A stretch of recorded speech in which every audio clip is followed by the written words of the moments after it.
नमस्कार दोस्तों। नमस्कार। संसद के पहले सत्र में ही यह साफ नजर आ गया कि नरेंद्र मोदी की सरकार इस बार हाफ हुई है, अगली बार पूरी तरह से साफ हो जाएगी।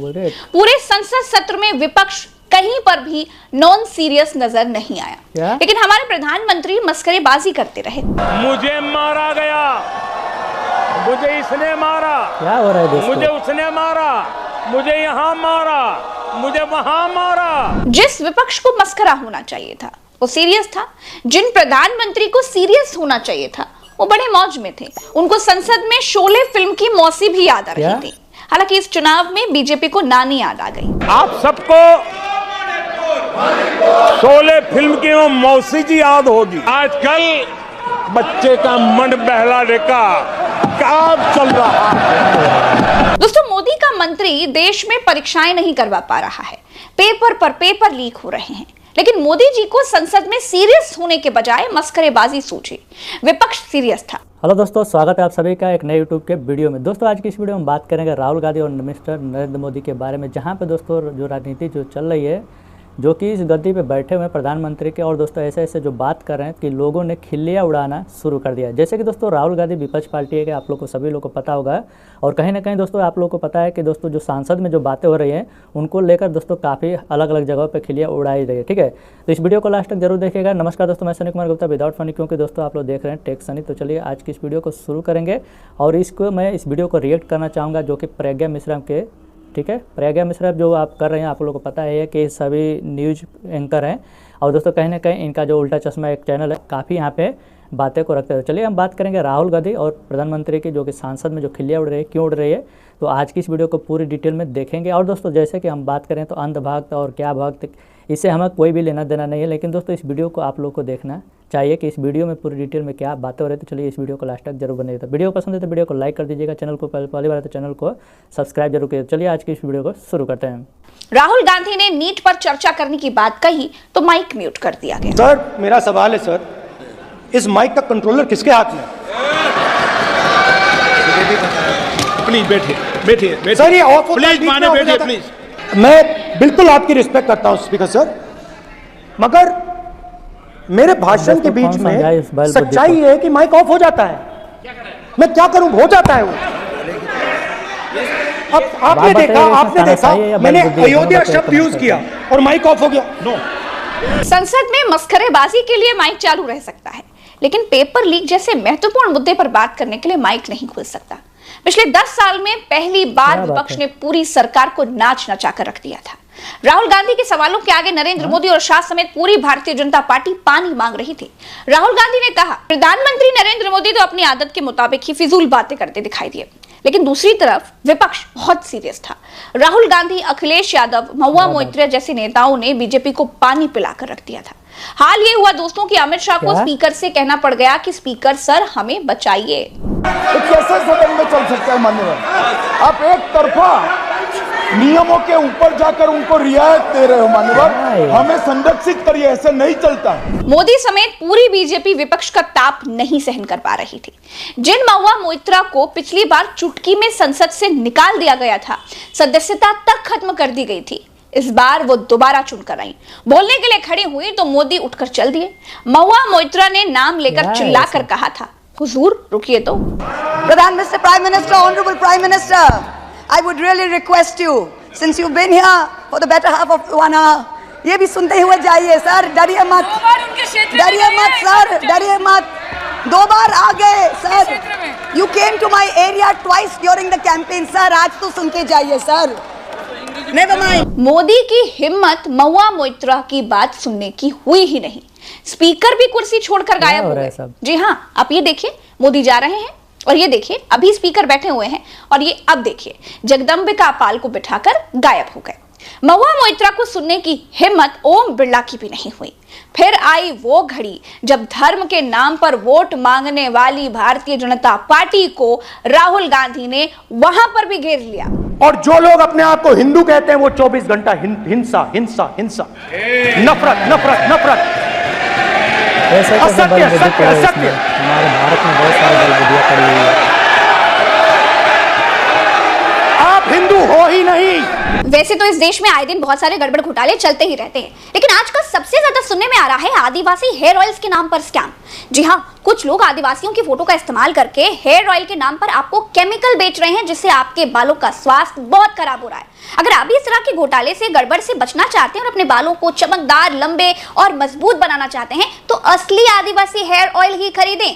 नीचे दिए गए नंबर और वेबसाइट लिंक से आप इसे ऑर्डर कर सकते हैं और खरीद सकते हैं। विपक्ष का ऐसा आक्रामक अंदाज देखने को मिला दोस्तों कि नरेंद्र मोदी को राहुल गांधी के भाषण के बीच में खड़ा होना पड़ गया।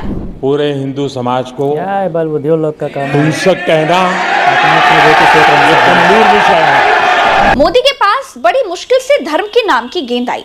मोदी ने यह बताने की कोशिश की कि देखो देखो हिंदुओं, राहुल गांधी आपको क्या क्या कह रहे हैं, लेकिन राहुल गांधी ने इस बार मोदी की नहीं चलने दी और ऐसा जवाब दिया कि बीजेपी की बोलती ही बंद हो गई। हिंदुओं के नाम पर सहानुभूति बटोरने की मोदी की कोशिश बिल्कुल धराशायी हो गई। नहीं नहीं नहीं नहीं नहीं नहीं, नरेंद्र मोदी जी पूरा हिंदू समाज नहीं है, बीजेपी पूरा हिंदू समाज नहीं है, आरएसएस पूरा हिंदू समाज नहीं है। विपक्ष की इतने ज्यादा हमलों से नरेंद्र मोदी लड़खड़ा गए। अब ये उम्र का भी असर हो सकता है। राज्यसभा में भाषण देते हुए नरेंद्र मोदी ये बोल गए कि उनको गरीबों के खिलाफ लड़ाई लड़नी है। आने वाले 5 वर्ष गरीबों के खिलाफ निर्णायक लड़ाई के। दोस्तों, इस संसद सत्र में बीजेपी को देखने के बाद यह समझ में आया कि बीजेपी के पास धर्म के अलावा कोई ऐसी चीज नहीं है जिससे वो भारत देश के लोगों का वोट ले सके। राहुल गांधी को पप्पू साबित करने के नाकाम प्रयास मोदी इस बार भी करते हुए दिखाई दिए, लेकिन मोदी का यह प्रयास इस बार जनता को पसंद नहीं आया। जब ये बालक बुद्धि पूरी तरह सवार हो जाती है तो सदन में भी किसी के गले पड़ जाते हैं। ये बालक बुद्धि अपनी सीमाएं खो देती है तो सदन के अंदर बैठ करके आंखें मारते हैं। बोलने की बात मत करिए नरेंद्र मोदी जी, क्योंकि बुढ़ापे में आपने जो जो बोला है वो बाल्यकाल में बाल बुद्धि भी नहीं बोल सकता है। लेकिन मोदी ये साबित करने की कोशिश कर रहे थे कि राहुल गांधी को बोलने की तमीज नहीं है, उनकी बालक वाली बुद्धि है। लेकिन जनता ने मोदी की बात को सीरियस इसलिए नहीं लिया क्योंकि राहुल गांधी ने मोदी जी को बैसाखियों पर लाकर दिखा दिया है कि वो बालक बुद्धि नहीं, बड़े बड़े बैलों की नाक में नकेल डाल देने वाले बेहतरीन बुद्धि वाले नेता हैं। खैर, बीजेपी कैसे ढेर हुई, संसद में अखिलेश यादव ने शेर सुनाकर बताया, सुनिए। हुजूरे आला आज तक खामोश बैठे इसी गम में, हुजूरे आला आज तक खामोश बैठे हैं इसी गम में, महफिल लूट ले गया कोई जबकि सजाई हमने। दोस्तों, राज्यसभा में उपराष्ट्रपति जगदीप धनखड़ ने तो हद ही कर दी। मोदी बोलने के लिए खड़े हुए तो धनखड़ जी ने मोदी जी की इतनी तारीफ कर दी, इतनी तारीफ कर दी कि वो कुछ ज्यादा ही लगने लगी। बहुत सारे लोग इसे चाटुकारिता कहने लगे। ऑनरेबल प्राइम मिनिस्टर, आपने मुझे भी एक मौका दिया है जो मेरे से पहले एक चेयरमैन को ही मिला है, to listen to the prime minister in his 3rd term replying to the president's address. अब स्पीकर ओम बिरला की 2 तस्वीरें दिखाती हूं। ये खुशी से मन में लड्डू फोड़ती तब की तस्वीर है जब नरेंद्र मोदी बोल रहे हैं, और अब ये वाली देख लीजिए, ये तब की तस्वीर है जब राहुल गांधी बोल रहे हैं। मोदी के तीसरी बार प्रधानमंत्री बनने के बाद हमने स्पीकर को विपक्ष के खिलाफ देखा और विपक्ष को स्पीकर की सभ्यता से खिंचाई करते हुए, लड़ते हुए देखा। स्पीकर ने अपने व्यवहार से दिखा दिया कि वो बीजेपी के स्पीकर हैं। ओम बिरला इतिहास के इकलौते सत्ता के लिए काम करने वाले स्पीकर के तौर पर उजागर हुए। अब ये तस्वीर देखिए, नरेंद्र मोदी अगली बार राहुल गांधी को प्रधानमंत्री की गद्दी पर बिठाएंगे। इन तस्वीरों की क्रोनोलॉजी यही कह रही है। नरेंद्र मोदी जी ने चंद्रयान 2 के दौरान के सिवान साहब से मुलाकात की तो अगले प्रयास में चंद्रयान चांद पर पहुंच गया। वर्ल्ड कप के दौरान मोदी जी इंडियन टीम से मिले तो अगले प्रयास में वर्ल्ड कप इंडिया जीत गई। इस बार संसद में मोदी जी राहुल गांधी से मिले तो अगली बार वो भी सफल हो जाएंगे, इसकी पूरी उम्मीद कही जा रही है। पिछले कुछ सालों में देखा गया है कि जो भी मोदी जी से मिलता है वो अगली बार सफल हो जाता है। इस हिसाब से जानकार जैकी यादव मानते हैं कि राहुल गांधी पक्का अगली बार प्रधानमंत्री बनने में सफल रहेंगे। अब ये तो रही संसद के भीतर की बात। संसद के बाहर आम लोग क्या समझते हैं वो भी आपको सुनना चाहिए। तीसरी बार नरेंद्र मोदी जी की सरकार को ये भाई साहब किस नजर से देखते हैं, जरा सुनिएगा। बिल्कुल ये सरकार वीक है, हर जगह लीक है, चाहे वो मंदिर का मामला हो, चाहे सड़कों का मामला हो, चाहे पुल का मामला हो, चाहे पेपर का मामला है, ये सरकार तो वीक और लीक दोनों हो गई। आज मोदी जी के सामने किसी प्रश्न का जवाब नहीं है, चाहे वो बेरोजगारी का मामला हो, चाहे महंगाई का मामला हो, चाहे पेपर का मामला है ना। अब तक आपने मेरा विश्लेषण सुना दोस्तों, लेकिन अब संसद को कवर करने वाले और बेहतरीन अनुभव इकट्ठा करने वाले वरिष्ठ पत्रकार केपी मलिक जी को भी सुनिए कि इस बार संसद में उन्होंने क्या देखा, और साथ ही साथ अशोक वानखेड़े सर के भी विचारों को भी सुनिए। प्रज्ञा जी, मैंने स्टैंड अप कॉमेडियन की बात की, ये स्टैंड अप कॉमेडियन जैसी बात करते हैं, क्योंकि उलूल जुलूल बातें करते हैं। जो सवाल उठते, पिन पॉइंटेड सवाल थे, पिन पॉइंटेड जवाब होना चाहिए था। बिल्कुल सही बात है। पार्लियामेंट के सदन पे झूठ बोलते, अग्निवीर को झूठ बोला, उस शहादत जिस शहीद हुए, एक तो इस पिता ने अपने परिवार ने अपना बेटा खोया है, अपना भविष्य खोया है, उसके बाद उसे मिला तो कुछ नहीं, उसके बाद आपने झूठ बोला। और वास्तविकता में उसके पिताजी जिसका बेटा गया हो, देश के लिए शहीद हुआ हो, वो झूठ बोलेगा वीडियो पे। शर्म आनी चाहिए इनको। गलतियां हर एक से होती है प्रज्ञा जी, लेकिन गलती को स्वीकार करना इससे ज्यादा बड़प्पन नहीं। लेकिन गलतियों को स्वीकार करने के लिए जो बड़प्पन चाहिए वो बौने लोगों में मिलेगा नहीं। इसलिए पार्लियामेंट में आपने देखा होगा 2014-2024 तक बिल्कुल कौन से विपक्ष ने सवालों का जवाब दिया। विपक्ष ने पूछा कलकत्ता कहां है, तो ये बंबई का रास्ता बताते हैं। हिंडनबर्ग रिपोर्ट पर ये अडानी छोड़ के सब कुछ बोलते रहे। मणिपुर के ऊपर अविश्वास प्रस्ताव लाया कि ये सोच के कम से कम अविश्वास प्रस्ताव पे जवाबदेही तो सरकार की बनती है, उसमें भी सरकार चुप रही और सरकार आए बाएं लट घुमाती रही। मणिपुर पे तो अब संघ चालक ने बोल दिया कि मणिपुर जल रहा है, हमें प्रायोरिटी से लिखनी चाहिए। उसके बाद आज भी मणिपुर जल रहा है, आप कहते हो स्कूल खुल रहे हैं।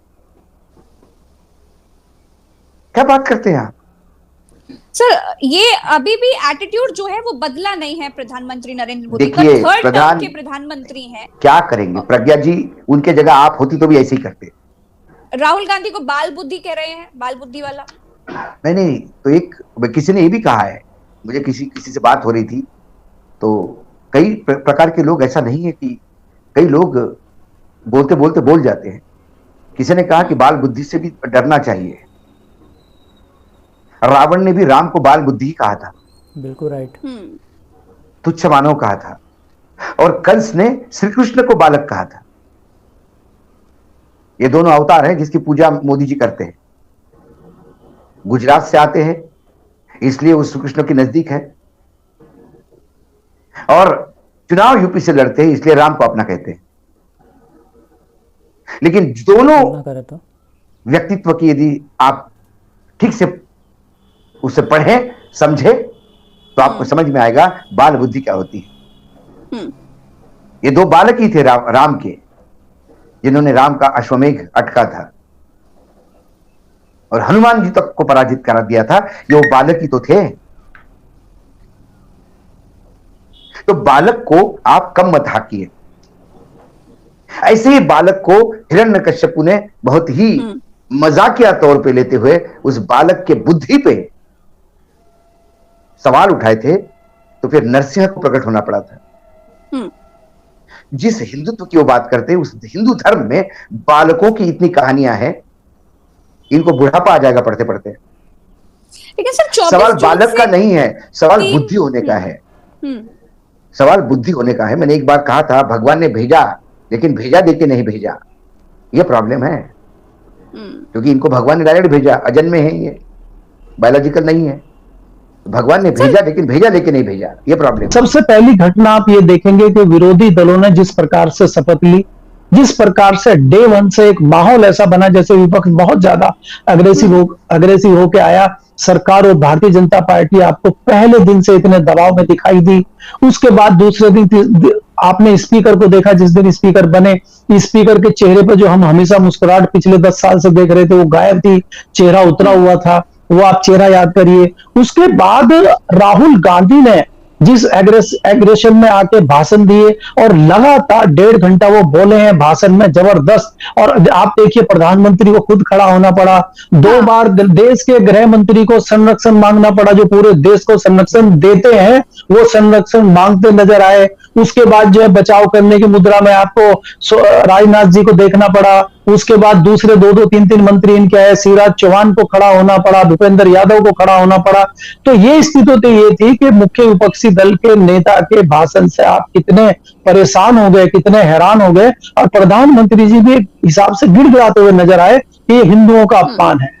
और जब यहाँ पे तैयारी लग रही थी, हम लोगों को लग रहा था कि अगले दिन प्रधानमंत्री 4 बजे बोलेंगे और कुछ ऐसी बात रखेंगे कि जिससे राहुल गांधी हिल जाएंगे और राहुल गांधी को कोई बड़ा जवाब देंगे। जब हमने पूरा भाषण सुना और शाम को हमने आकलन किया तो टाइम फीस उसमें कुछ नहीं निकला। उसमें आप इमरजेंसी के चारों तरफ घूमते हुए नजर आए, अपने 10 साल के इतिहास को गिनाते रहे, कांग्रेस पार्टी की कमियां निकालते रहे। अरे भाई, हम हर बार कहते हैं कि कांग्रेस पार्टी ने अगर कोई गलती की है उसको सजा मिल चुकी है, उसको इमरजेंसी की भी सजा मिल चुकी है, उसको गलती करने की ये सजा मिली है कि 10 साल से सत्ता से बाहर है, तो उसका तो हो गया। आप क्या कर रहे हैं, आप ये बताइए, आपने 10 साल में क्या किया, आपके क्यों दुर्दिन आ गए, आपकी क्यों स्थिति खराब हो गई। तो हाउस में जिस प्रकार से आपने देखा कि कितनी हालत खराब सत्ताधारी दल की है, आपने देखा कि जिस प्रकार के संविधान के नारे, दुर्दिन आ गए, संविधान के मोदी तो शोले का डायलॉग मार रहे हैं, कह रहे अरे मौसी कोई बात नहीं, सीटें कमाई तो क्या हुआ, हीरो तो है।